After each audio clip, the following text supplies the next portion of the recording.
Jesús, el Hijo de Dios, el Cristo, el Maestro. Mucho se dice sobre el Mesías del cristianismo. Pero, ¿qué sabemos sobre su familia? ¿Cómo era compuesta? ¿También poseían atributos divinos?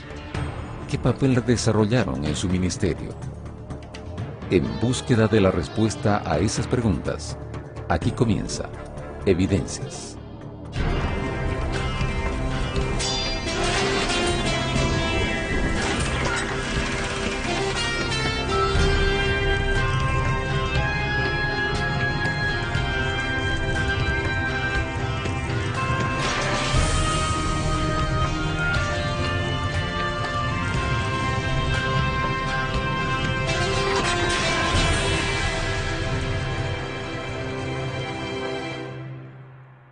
La Biblia no relata mucho sobre la familia de Jesús, pero, con el paso de los años, algunos de sus familiares entraron en evidencia.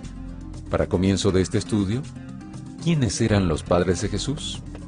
Los padres de Jesús, según Mateo, Lucas y Marcos, los escritores bíblicos del Nuevo Testamento, los padres de Jesús eran José y María. San Lucas capítulo 1, versículo 31, dice: y ahora concebirás en tu vientre y darás a luz un hijo y llamarás su nombre Jesús. Entonces aquí el ángel está diciendo que ella será la madre de aquel niño que iba a ser llamado Jesús. Y en el versículo 35 dice, un poco más adelante, respondiendo el ángel, de nuevo el ángel Gabriel, le dijo: el Espíritu Santo vendrá sobre ti, y el poder del Altísimo te cubrirá con su sombra, por lo cual también el santo ser que nacerá será llamado Hijo de Dios. Aquí está haciendo alusión a la manera, por supuesto, única por la cual vino a la existencia Jesús.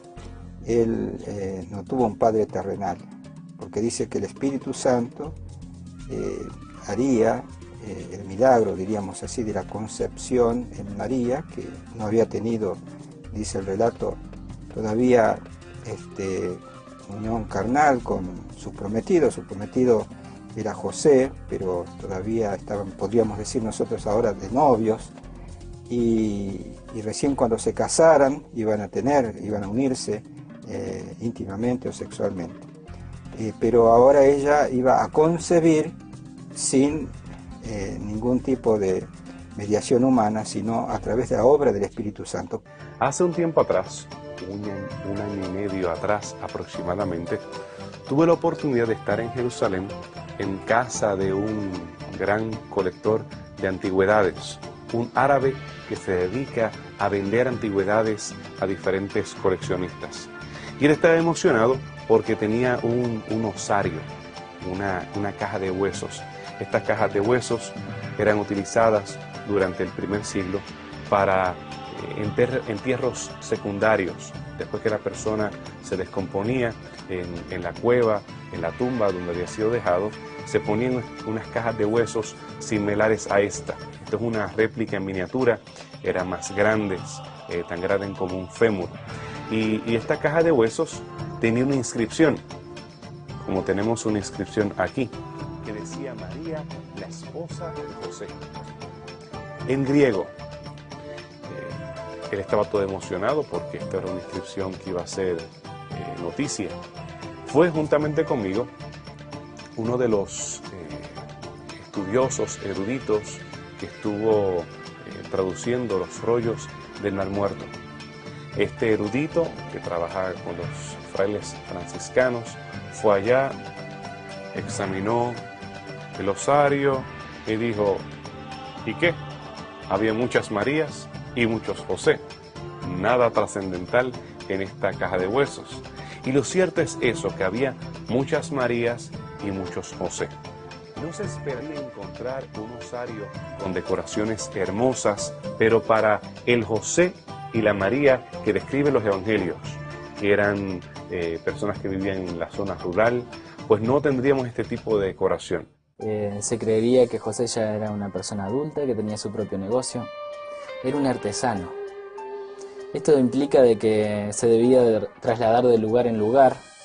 Quizás José tenía su propio taller. Jesús no era una persona sumamente pobre en su familia, porque su padre, José, su padre terrenal, tenía un negocio, y tenían un negocio que brindaba sus ganancias, porque ser un artesano en esa época implicaba tener un oficio, y tener un oficio en esa época implicaba relacionarse con gente de estatus, con gente de clase media y con gente también pobre.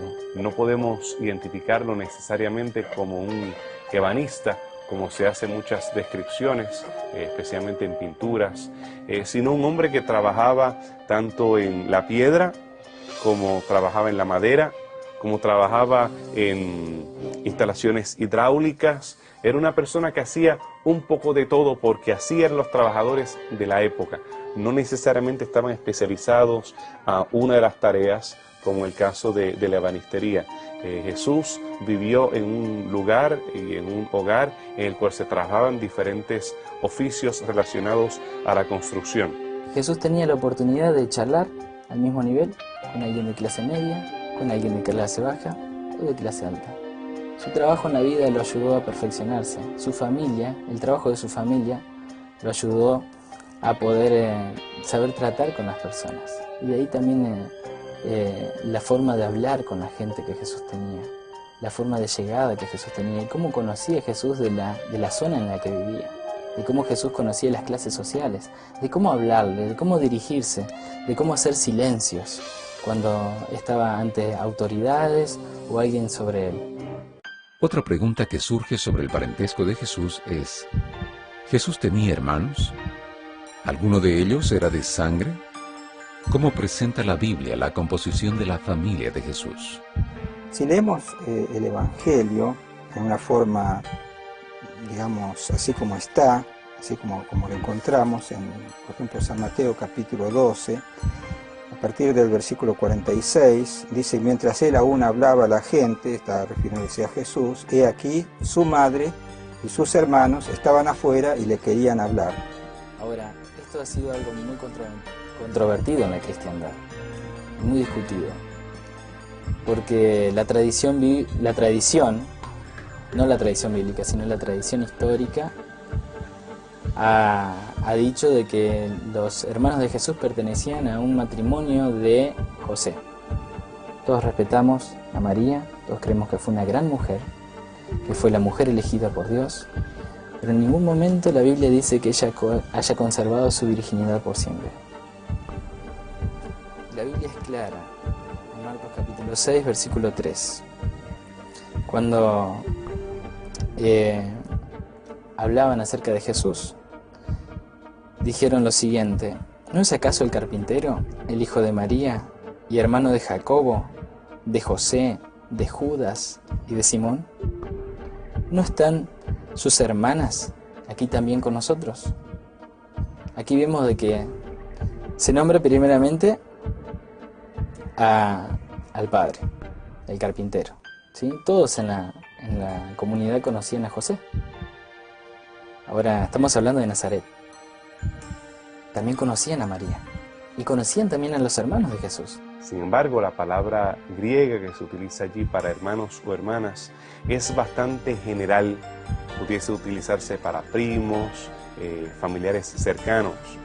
No podemos descartar que él tuvo hermanos o hermanas. Los evangelios no son específicos al hablar de él como único, en el sentido de que no tuvo más hermanos o hermanas. La teología posterior es la que ha enfatizado esa particularidad de Jesús. Sí aparecen como hermanos, Jacobo aparece como uno de sus hermanos, aparece ya en los evangelios, aparece más adelante en el libro de los Hechos, pero no podemos determinar a ciencia cierta, a través del lente de la arqueología, si él tenía hermanos o qué relación él tenía con ellos. Por ejemplo, en el Evangelio según San Juan, vamos a citar dos partes del Evangelio de San Juan. En una parte dice lo siguiente, dice: y le dijeron sus hermanos: sal de aquí y vete a Judea, para que también tus discípulos vean las obras que haces. Y entonces unas palabras más, y luego el siguiente pasaje dice, porque ni aún sus hermanos creían en él. Esta expresión imperativa, diríamos, de parte de sus hermanos, tiene una connotación en ese tiempo y en ese ambiente de la manera como naturalmente podrían dirigirse hermanos mayores a un hermano menor. Obviamente, si Jesús era el hermano mayor, porque de paso el Evangelio de San Mateo capítulo 1 dice que Jesús fue el primogénito de María, o sea, fue el primer hijo. No hubo otro mayor que él. Pero estos hermanos se dirigían a él como que fuera un menor, si no le tendrían más respeto en la manera como les trataban de imponer algo, la idea que ellos tenían. Entonces, esto es una evidencia de que aquellos hermanos eran mayores que él y por lo tanto no eran hermanos, sino que eran los hijos de José. No eran hermanos propiamente dicho de sangre, sino los hijos de José. Otra evidencia la encontramos en el mismo Evangelio según San Juan, el capítulo 19, leemos esto en el versículo 26 y 27. Dice, Jesús vio a su madre y al discípulo a quien él amaba, que aclarando, o bueno, analizando un poco más detenidamente, se refiere con claridad a San Juan, el autor o el escritor de este Evangelio, ¿no?, que lleva su nombre. Y entonces dijo a su madre, mujer, he ahí tu hijo. Y después le dijo al discípulo, o sea a Juan, he ahí tu madre. Y desde aquella hora el discípulo la recibió en su casa. Si realmente Jesús hubiera tenido otros hermanos, naturalmente ellos tendrían que haberse hecho cargo de su madre, de cuando Jesús murió, ¿cierto? Ya Jesús no podía estar con ella, atendiéndola como sostén, digamos, de la familia. Y una mujer viuda como era María, prácticamente no tenía ningún sustento social, en ese tiempo no había, era una persona prácticamente desvalida, desamparada. Entonces Jesús, en su gran amor por su madre, la confió al discípulo con quien estaba más consustanciado y que más lo amaba. Y entonces dice que desde aquella hora el discípulo la recibió en su casa, es decir, le dio la contención y la protección que ella iba a necesitar en los años subsiguientes, especialmente cuando envejeciera. De manera que, insistimos, ¿no?, si hubiera tenido hijos, naturalmente los otros hijos de María tendrían que haberse hecho cargo de ella, y no un discípulo que no era estrictamente de la familia.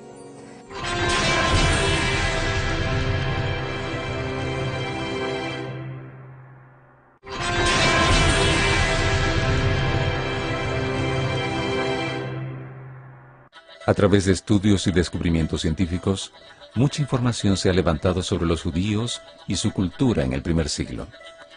Entre estos hallazgos, es posible encontrar evidencias que comprueben el contexto cultural y la existencia de la familia de Jesús.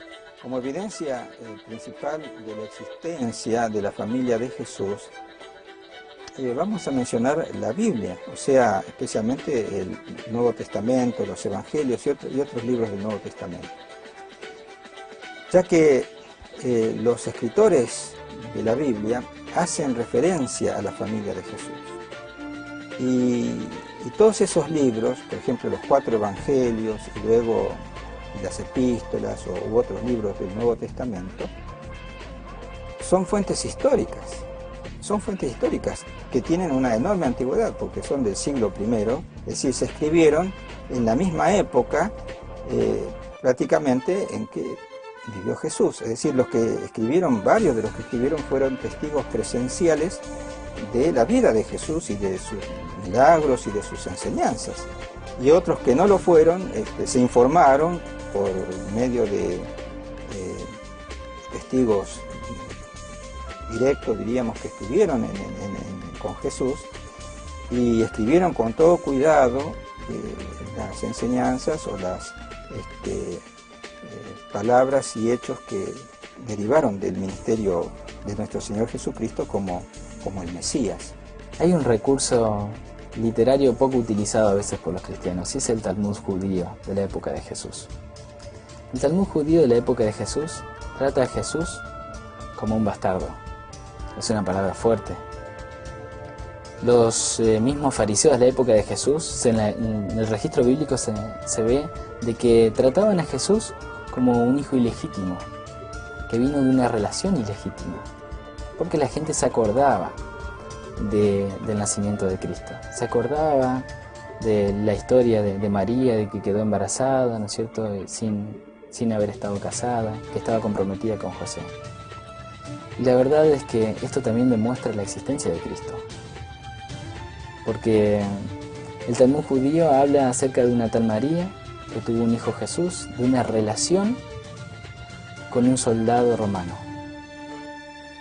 Una relación ilegítima con un soldado romano. Y esto evidencia primeramente la existencia de María, pero también la existencia de Jesús. La única evidencia que tenemos de Jesús con este hermano, en este caso con Jacobo, es otra caja de huesos, otro osario.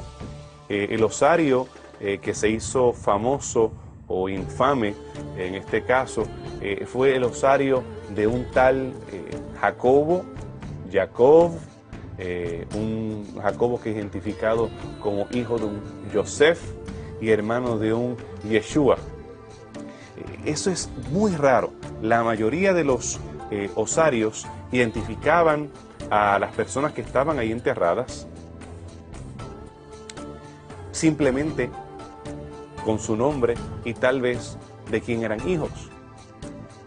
Ben o Bar, en este caso, usando el arameo, que era muy común. Aquí se está utilizando el griego y se está utilizando el arameo. Así que identificarlo con su padre, un José, que eran muchos los Josés que había y muchos los Jacobos que había, no era fuera de lo común.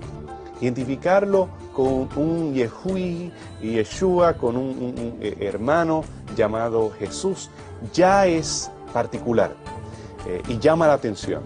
Haciendo un estudio de la cantidad de osarios que había en el primer siglo, que han sido descubiertos, y los catálogos de nombres, las probabilidades de un Jacobo, hijo de un José, hermano de un Jesús, son bien mínimas de tener, según André Lamer, un erudito que ha estudiado el Jacobo, el osario, con la inscripción de Jacobo. Algunas personas han estado atacando la inscripción con el argumento de que la segunda parte de una inscripción, hermano de Jesús, es moderna, es añadido y realmente no pertenece al primer siglo. Todavía el osario está bajo juicio, bajo el escrutinio de las autoridades de Israel. No podemos determinar a ciencia cierta. Sin embargo, muchos de los eruditos que yo he tenido la oportunidad de compartir, ellos presentan argumentos a favor del osario de forma conclusiva, epigráficamente hablando. Adayateni, André Lamar, el mismo Frank Cross, él habla acerca de la inscripción en forma positiva, a pesar de que se ha dejado influenciar por algunas de las publicaciones en cuanto a la última parte, pero a ciencia cierta no podríamos saber, pero sí podemos reconocer que había hermanos para Jesús según los evangelios, y que nosotros no podemos determinar su relación a través de la arqueología simplemente con los elementos que tenemos con el osario de Jacobo, el hermano de Jesús. La Biblia relata milagros realizados por Jesús. Según los evangelios, este poder provenía de Dios. Ahora, ¿sus familiares también tenían este poder? ¿Qué divinidad ellos poseían? Bueno, esta es una pregunta muy interesante, de si los familiares tenían algún indicio de divinidad. Posiblemente haya personas, quizá en el mundo cristiano, que considere que María, a lo mejor la Virgen María, tenía alguna característica divina, o por lo menos se la mira en un rango superior a la humanidad. Pero en la Biblia no hay ninguna referencia a tal cosa, es decir, no hay ninguna evidencia de que fuera de Jesús alguien fuese divino de la familia. Es más, no era necesario que fuese divino, sino que en realidad lo que era necesario era que fuese perfectamente y absolutamente humano, porque Jesús se iba a encarnar. Él iba a tomar la naturaleza humana para salvar al mundo, para salvar a la humanidad. Entonces Él no necesitaba padres terrenales divinos, sino humanos. La Biblia jamás dice de que María hiciera milagros o de que hubiera ascendido al cielo. En la Biblia jamás dice de que los hermanos de Jesús hubieran poseído características divinas o que tuvieran la posibilidad de salvar a los seres humanos. Entonces esto lo hace a Jesús aún más vivo y más atrayente para mí, porque Jesús se muestra como el único intermediario entre Dios y los hombres, porque no hay otro Dios, no hay otros dioses. La Biblia habla de no hacerse imágenes, habla de no creer en otras divinidades, y solamente presenta al Padre, al Hijo y al Espíritu Santo como un solo Dios, actuando las tres personas para salvar a la humanidad, para crear a la humanidad, para amar a la humanidad, para traer bendición a la humanidad, para responder las oraciones de la humanidad. A diferencia de otros maestros en otras culturas, donde se le adscribía divinidad a toda la familia, nosotros no vemos en los relatos de Jesús que se hable de divinidad de sus hermanos, o de su padre, o de su madre. Cuando vemos los elementos que lo atan a Dios, a Yahvé, a Jehová, son elementos de Él mismo. Él habla de su unión con el Padre. Él, cuando es encontrado, después de estar perdido por 3 días, Él habla que era necesario estar en los negocios de su Padre, haciendo un vínculo entre Él y Dios y Jehová. Cuando Él habla en el tono del yo soy la luz, yo soy el pan de vida, yo soy el agua de vida, lo hace en un tono de autoridad. Ese ego eimi en griego tiene una similitud o un eco en el Antiguo Testamento, cuando habla acerca de yo soy Jehová, el único, el Dios poderoso, el Shaddai, Elohim, el Dios, Jehová Sabaoth, Jehová de los ejércitos. Y los títulos del buen pastor que nosotros podemos ver en el Salmo 23, es un título que él mismo se adscribe diciendo que él es el buen pastor. Así que esa autoridad proviene de él mismo, no es una autoridad que proviene de sus familiares. No podríamos nosotros otorgarle características divinas ni semidivinas a ninguno de los familiares de Jesús, ya sea sus hermanos, su madre o su padre. Al concluir su ministerio, los evangelios relatan que Jesús subió al cielo y les dejó una misión a sus discípulos. A partir de ese momento, ¿qué papel la familia de Jesús desarrolló?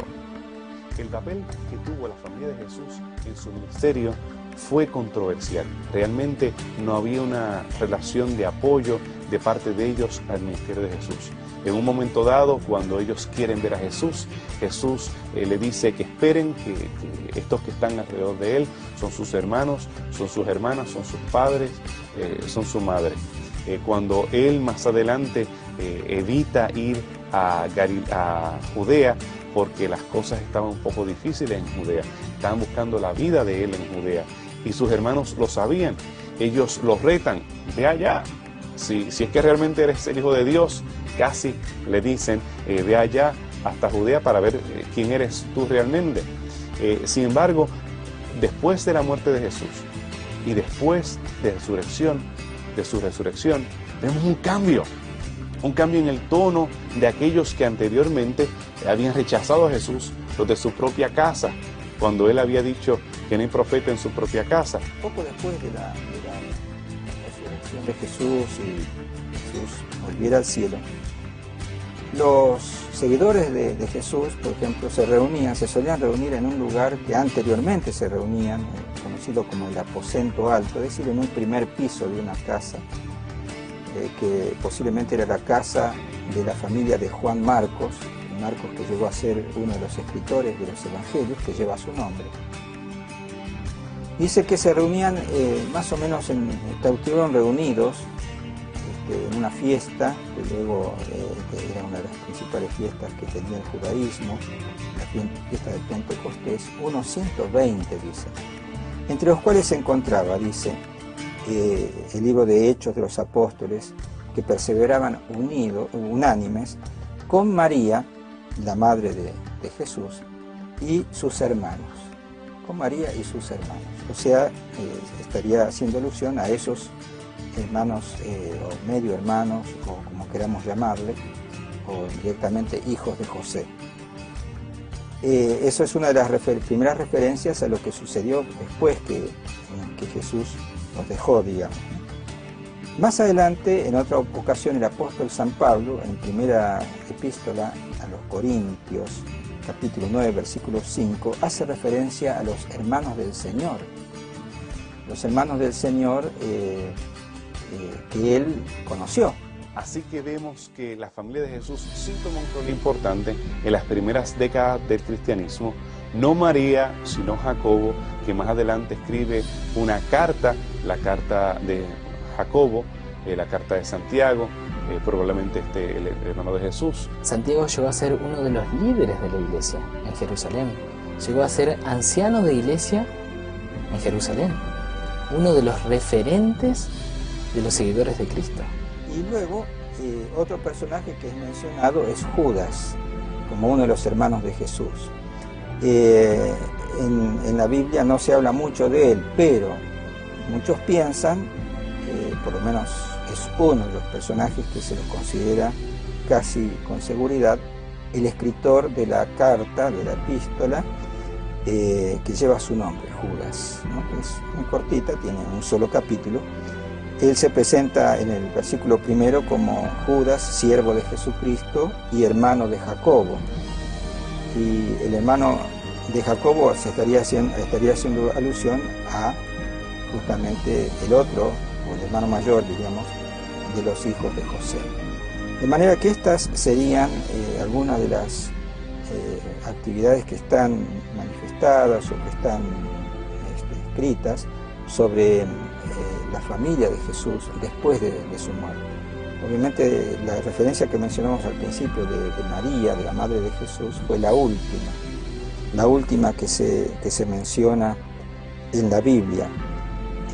Evidentemente después de eso, después de un tiempo murió, no hay referencia a cuándo murió, en qué circunstancias, ni nada por el estilo. Pero de sus hermanos que siguieron dentro de la iglesia cristiana como líderes, influyendo indudablemente en favor de toda esta, enseñanza que los apóstoles y demás cristianos trataban de dar a conocer en todo el mundo.